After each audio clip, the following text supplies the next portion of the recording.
Hey everyone, welcome back to my YouTube channel Unique Classes. तो कैसे हैं आप सभी? आई थिंक बहुत अच्छे होंगे मेरी तरह। मैं आप सभी की खुशी दीजिए आप सभी के लिए आज लाई हूँ एक बहुत ही दमदार वीडियो। जिस वीडियो का सभी को बेसब्री से था इंतजार, वो वीडियो आखिरकार यूनिक क्लासेस पर एसओएससी के लिए आ ही गई है। तो जितने भी एसओएससी एस्पिरेंट्स हैं, जल्दी से इस वीडियो को लाइक करें, अपने फ्रेंड्स में शेयर कर दें और कमेंट करके मुझे बताना अगर मैंने इस वीडियो में कोई आपकी क्वेरी कवर नहीं की हो तो मैं उसे नेक्स्ट वीडियो में करने की पूरी कोशिश करूंगी। तो आज की जो वीडियो है वो आपने थंबनेल से तो देखी ही होगी। मैं आपको थोड़ा सा इंट्रोडक्शन दे देती हूँ कि आज की हम वीडियो में क्या बात करने वाले हैं। सबसे पहले मैं आज आपको बताती हूँ कि हम क्या बातें करने वाले हैं। तो देखो, आप सभी को एक क्वेश्चन रहता है कि मैम फॉर्म फिलिंग कब होगा, ठीक है, फॉर्म कब फिल होगा। सेकंड क्वेश्चन रहता है एग्जाम पैटर्न कैसा आएगा, क्योंकि बहुत इंपॉर्टेंट है एग्जाम पैटर्न। थर्ड क्वेश्चन रहता है कि मैम रिसोर्सेज क्या है, कहाँ से हम प्रिपरेशन करें। फोर्थ आपका क्वेश्चन रहता है कि दीदी हमारी जो एलिजिबिलिटी क्राइटेरिया है वो क्या होगी, हम किस चीज को मतलब फुलफिल करें एसओएससी के लिए। एंड फिफ्थ और लास्ट क्वेश्चन आपका रहता है सिलेबस का। तो चलिए आज आपको इस वीडियो में मैं सब कुछ क्लियर करने वाली हूँ, तो एंड तक इस वीडियो में बने रहना है और मुझे ऐसे ही सपोर्ट करना है। तो सबसे पहले बताती हूँ मैं आप सभी को फॉर्म फिलिंग के बारे में। देखो भाई, फॉर्म फिलिंग जो होती है, फॉर्म फिलिंग का मतलब होता है कि आपके फॉर्म कब फिल होंगे, यानी कि जो एसओएससी है वो आपके लिए फॉर्म्स कब निकालेगा। सबसे पहले क्वेश्चन तो ये उठेगा क्योंकि फॉर्म फिल तो तभी होने वाला है ना। तो देखो, अगर मैं बात करूं एसओएससी की, तो एसओएससी जो है वो आपका एक साल आगे चलता है। जैसे कि अभी आपका 2024 चल रहा है, तो वो आपके फॉर्म्स जो निकालेगा वो 2025 के लिए निकालेगा, यानी कि एक स्टेप आगे चलेगा। ठीक है, तो ये चीज क्लियर होनी चाहिए। जो भी बच्चा एसओएससी के वेबसाइट पे ये देख रहा है कि 2024 के जो फॉर्म्स है वो निकल चुके हैं, तो आप सभी एक गलत फहमी में हो, क्योंकि 2024 के जो फॉर्म्स थे वो पिछले साल आए थे, इस साल 25 के लिए आने वाले हैं। ठीक है, तो आपको ये चीज याद रखनी कि सेशन कौन सा रहने वाला है। सो फर्स्ट आपका यही है। अच्छा, मैं इस वीडियो में आपको वेबसाइट भी बता देती हूँ कि वेबसाइट क्या होती है एसओएससी को देखने की, क्योंकि भाई आप सिंपल एसओएससी डालते हो तो हमेशा तो नहीं निकलती है ना वेबसाइट, तो इसीलिए उसकी एक अनोखी और एक खास वेबसाइट आपको मैं बताती हूँ। इसकी वेबसाइट देखो, आपको एडुडेल सर्च करना है गूगल पे, या फिर आप सर्च कर सकते हो edudel.nic.in। उससे आप सभी को एसओएससी की वेबसाइट तो नहीं मिलेगी, क्योंकि वो हर किसी के लिए है। ठीक है, उसके अंदर जब आप जाओगे तो वहां पे आपको कुछ बहुत सारे पॉइंट्स मिलेंगे, उसमें से एक छोटा सा पॉइंट होगा डॉक्टर भीमराव अंबेडकर, ठीक है, इस तरीके से स्कूल ऑफ स्पेशलाइज्ड एक्सीलेंस, उसको क्लिक करना है। उसके बाद आपको मिल जाएगी आपकी एसओएससी की ऑफिशियल वेबसाइट, वही रियल वाली है। उसके सिवा अगर आप किसी भी दूसरी को देखते हो तो वो मान्य नहीं होती है। ठीक है, उसी की सारी चीजें आपको फॉलो करनी है। उसके बाद बात करते देखो, तो देखो भाई बैकग्राउंड भी चला गया था, लेकिन मैंने वीडियो को पॉज करके इसको दोबारा से ला दिया है आप सभी के लिए। अच्छा, अब मैं आपको बताती हूँ कि हम कहाँ बात कर रहे थे। वेबसाइट तक हमारी बात कंप्लीट हो गई थी, हम बात कर रहे थे फॉर्म फिलिंग की। सो आपका जो फॉर्म फिलिंग है क्लास 9th और क्लास 11th के लिए, वो एक ही टाइम पर ऑलमोस्ट निकल जाता है, या फिर कह सकती हूँ मैं कि ऐसा हो सकता है कि 1 और 2 वीक का थोड़ा सा डिफरेंस हो, ज़्यादा नहीं रहता है, क्योंकि दोनों ही क्लासेस जो है इंपॉर्टेंट होती है। दोनों ही क्लासेस में आपके क्या होते हैं, एंट्रेंस एग्जाम होते हैं। ठीक है, और आपको नेक्स्ट क्लास में जाने के लिए पहले से ही फॉर्म फिल कराया जाता है।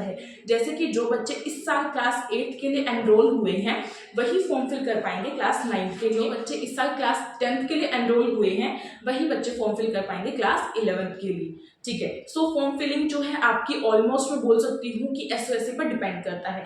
जैसे पिछले से पिछले साल वो दिसंबर में निकल गया था, इस साल वो जनवरी में निकला था। ठीक है, लेकिन एग्जाम्स जल्दी हो गए थे, तो एसओएससी के ऊपर पूरा पूरा डिपेंड करता है, वो अपनी मनमर्जी से निकालता है। लेकिन आपके ये 2 मंथ्स फिक्स हैं, चाहे तो दिसंबर चाहे आपका जनवरी। और बच्चे जो है अपनी प्रेपरेशन अभी से शुरू कर चुके हैं। लिटरली मेरे पास मैसेजेस आते हैं, कमेंट्स आती हैं कि दीदी हमें कुछ ऐसी चीज बताइए जहां से हम प्रिपरेशन करें। तो आप सभी को पीछे बिल्कुल नहीं रहना है, वरना आप सभी अगर अभी पीछे रह जाओगे तो फिर बाद में तो आपका एसओएससी क्लियर नहीं हो पाएगा। तो मैं आप सभी को बिल्कुल सही गाइडेंस प्रोवाइड कर रही हूँ, इसलिए मैं आपको बता रही हूँ कि आपको अभी से प्रिपरेशन करनी है। और प्रिपरेशन के लिए मेरे पास बहुत सारी अच्छी चीजें हैं। आप सभी को हमारा यूट्यूब चैनल यूनिक क्लासेस तो दिख ही रहा होगा, इस पे आप सभी को जाना है। उसके बाद थोड़ा सा नीचे जाओगे तो रिसेंट्स के वीडियोस दिख जाएंगे, इंटरव्यूज दिख जाएंगे बच्चों के, मैंने बहुत सारी स्ट्रेटेजी बताई है, वो सब दिख जाएगा। तो वो भी आप सभी के लिए बहुत इंपॉर्टेंट है, वो आप सभी को देखना है। उसके बाद नीचे आप सभी के लिए शॉर्ट्स हैं जो कि बहुत इंपॉर्टेंट है, इनको भी आपको देखना है, जिसमें कि मैंने शॉर्ट में आपको 1 मिनट में स्ट्रेटेजीज बताई हैं। उसके बाद मेन जो आपका कंटेंट आता है भाई, वो आता है आपकी प्लेलिस्ट में, क्योंकि आप वीडियोस में हर वीडियो को तो नहीं छाट सकते ना, हर वीडियो को छानबीन नहीं कर सकते, तो इसलिए आप सभी के लिए बनाई जाती है प्लेलिस्ट। तो प्लेलिस्ट जो है आप सभी देख ही रहे हो कितनी सारी बनी हुई है। आप यहाँ पे ह्यूमैनिटीज की देख लो, स्टेम की देख लो, मॉक टेस्ट देख लो, ऑल डोमेन्स के लिए आपको यहाँ पे जो है देख सकते हो कि साइंस के कितने सारे मिल रहे हैं, ठीक है। क्लास 11 के लिए भी है भाई, ऐसी बात नहीं है हम किसी एक क्लास की तैयारी नहीं कराते, बल्कि दोनों क्लासेस की तैयारी कराते हैं। तो आप सभी देख ही सकते हो कितनी सारी प्लेलिस्ट बनी है क्लास 11 के लिए, ह्यूमैनिटीज की भी बनी हुई है, एएफपीस की भी बनी हुई है, और आपको पीसीएम और पीसीपी दोनों की मिल जाएंगी। और यहाँ पे आपको कुछ एडमिशन से रिलेटेड जो है अपडेट्स के लिए भी प्लेलिस्ट मिल जाएगी, जो कि हम इस साल भी क्रिएट करने वाले हैं, ठीक है। उसके बाद आपको इंटरव्यूज मिल जाएंगे जो कि बच्चों ने पिछले साल दिए थे। अगेन आपको ह्यूमैनिटीज की क्लासेस, स्टेम की क्लासेस, पीवीए की भी क्लासेस मिलती हैं। भाई यूनिक क्लासेस एक ऐसा पहला मात्र चैनल है जिसने पीवीए की तैयारी करानी शुरू की है, हाई एंड की तैयारी करानी शुरू की है। तो इस चैनल में कुछ तो खासियत होगी ही। आप सभी को क्या लगता है, जल्दी से कमेंट बॉक्स में जरूर बताइएगा। तो चलो, आप सभी को ये तो मैंने बता ही दिया कि यूनिक क्लासेस पर क्या क्या चीज़ें अवेलेबल हैं, तो आपके सोर्सेज का भी जो पॉइंट था वो यहाँ पे क्लियर हो जाता है, ठीक है। और अगर मैं आपको एक और सोर्स बताऊं तो वो आप सभी के घर में रखा हुआ है, इनफैक्ट आप सभी की जो बैग है उसमें ही रखा हुआ है, आप सभी उसे स्कूल में लेकर भी जाते हैं। बट आप सभी सोचेंगे कि दीदी ये क्या बात कर रहे हो, हमारे बैग में ऐसा क्या खास है। आपके बैग में ही तो सबसे खास चीज रखी हुई है, और वो है आपकी एनसीईआरटी। एनसीईआरटी चाहे आप क्लास 9th के लिए कर रहे हो, चाहे आप क्लास 11th के लिए कर रहे हो, दोनों के लिए बहुत ज्यादा हेल्पफुल है। तो उसको तो बिल्कुल भी नहीं भूलना है, उसको करके जरूर जाना है, ठीक है। सो एनसीईआरटी आपका मेन सोर्स रहने वाला है। और मैं बता दूं कि यूनिक क्लासेस पर आपकी एनसीईआरटी से बेस्ड वीडियोस आती हैं, आपके जो एक्सप्लेनेशन वीडियोस है, एमसीक्यूज है, सब कुछ नोट्स, इनफैक्ट हम सारी चीजें एनसीईआरटी बेस्ड ही बनाते हैं, ठीक है भाई। अब बात करते हैं आपकी फॉर्म फिलिंग की हो गई, आपके सोर्सेज की हो गई, बाद हम आपकी बात करते हैं आपका एग्जाम पैटर्न, जो कि आपका थर्ड पॉइंट रहने वाला है। सो एग्जाम पैटर्न के बारे में बात करें तो एग्जाम पैटर्न एग्जैक्टली होता क्या है। एग्जाम पैटर्न का मीनिंग होता है कि जो आपका एग्जाम है वो किस टाइप का आएगा, कैसे डिजाइन किया जाएगा, कितने घंटों का होगा, सब कुछ उसमें आ जाता है। सो एसओएससी का जो एग्जाम होता है वो आपका किसी एक डेट को किया जाता है, उसमें कोई शिफ्ट्स नहीं होती, ओनली आपके किसी एक में शिफ्ट में कर देते हैं। जैसे कि मैं बोल सकती हूँ कि मान लीजिए, एज्यूम कर लेते हैं कि आपका कल एग्जाम है, तो कल आपकी मॉर्निंग, इवनिंग, आफ्टरनून की शिफ्ट्स नहीं होंगी, सभी बच्चों की मॉर्निंग की शिफ्ट होती है। आप सभी का सेंटर जो है वो आप सभी के घर के आसपास ही आएगा, और मोस्टली गवर्नमेंट स्कूल्स में आएगा, ठीक है। सो ये रहता है एग्जाम पैटर्न। उसमें बात करूं कि आपके क्वेश्चंस कितने आते हैं, तो ये हर डोमेन का अलग अलग होता है। जब आपकी हर डोमेन की अलग अलग मैं सेपरेट सिलेबस की वीडियो बनाऊंगी, तो उसमें मैं आपको बताऊंगी कि एग्जाम पैटर्न बिल्कुल डीप में क्या होता है, ठीक है। सो एग्जाम पैटर्न के बारे में अगर और मैं बातें करूं तो आपके कुछ क्वेश्चंस आते हैं, और वो क्वेश्चन सारे के सारे होते हैं एमसीक्यू बेस्ड, उसमें एक भी आपका लिखने का नहीं होता है, चाहे वो क्लास 11th हो, चाहे वो क्लास 9th हो, ठीक है। और एग्जाम पैटर्न के अंदर एक और खास चीज आती है, जो कि बहुत ज्यादा मैं बोल सकती हूँ हम सभी के लिए एक चैलेंजिंग चीज है। वो क्या रहती है, वो रहता है आपकी नेगेटिव मार्किंग। नेगेटिव मार्किंग का मतलब बच्चों को नहीं पता होगा, अभी आप सभी छोटे हो, मैं बताती हूँ मैं किस लिए हूँ यहाँ पे, मैं आपको बताती हूँ। देखो, नेगेटिव मार्किंग का मतलब होता है कि मान लीजिए जैसे आपने 4 क्वेश्चन किए, ठीक है, 4 क्वेश्चन आपने गलत कर दिए, तो उसमें आपके 4 नंबर कटने चाहिए थे, क्योंकि एक क्वेश्चन एक ही नंबर का होता है ना भाई। लेकिन नेगेटिव मार्किंग के चलते आपके 5 नंबर कटेंगे, यानी कि 1 नंबर आपका एक्स्ट्रा काटा जाएगा। तो इसका मतलब मैं ये बोल सकती हूँ कि आपका एक क्वेश्चन एक्स्ट्रा गलत हो जाएगा, आपने सही भी किया होगा तो भी। तो इस चलते आपके जो मार्क्स हैं वो डाउन हो जाएंगे, आपकी कट ऑफ भी डाउन ही जाएगी। अगर बच्चों के मार्क्स कम है तो कट ऑफ भी डाउन जाएगी, है ना। तो ये होती है नेगेटिव। सो यहाँ से आपका एग्जाम पैटर्न कवर हो जाता है। मैंने आपको छोटी छोटी चीजें सारी बता दी हैं। अब चलते हैं अपने नेक्स्ट टॉपिक पर, जो कि है आपका 4th टॉपिक, और ये है आपका सिलेबस का टॉपिक। सिलेबस जो है आपका क्या रहने वाला है, आप सभी के मन में जरूरी क्वेश्चन होगा। अब देखो भाई, जितने आपके डोमेन्स हैं उनके अकॉर्डिंग हर किसी का सिलेबस जो है डिफरेंट होगा, तो मैं इस वीडियो में बिल्कुल डिटेल्ड सिलेबस आपको नहीं दे पाऊंगी। मैंने आपको स्टार्टिंग में ही बोल दिया था। मैं आपको बताती हूँ सिलेबस में, जैसे कि मैं बोल सकती हूँ कि स्टेम यानी कि साइंस, टेक्नोलॉजी, मैथमेटिक्स, इंजीनियरिंग, कुछ इस टाइप से इसकी फुल फॉर्म रहती है। फिर स्टेम टेक्नोलॉजी इंजीनियरिंग मैथमेटिक्स, ऐसी रहती है इसकी फुल फॉर्म। ठीक है, तो यहाँ पे आपको ध्यान में रखना है, जहाँ साइंस और मैथ्स दोनों ही साथ में आ रहे हैं, दैट मीन्स वहाँ पे आपके जो सिलेबस है उसमें साइंस मैथ्स तो जरूर आएगा।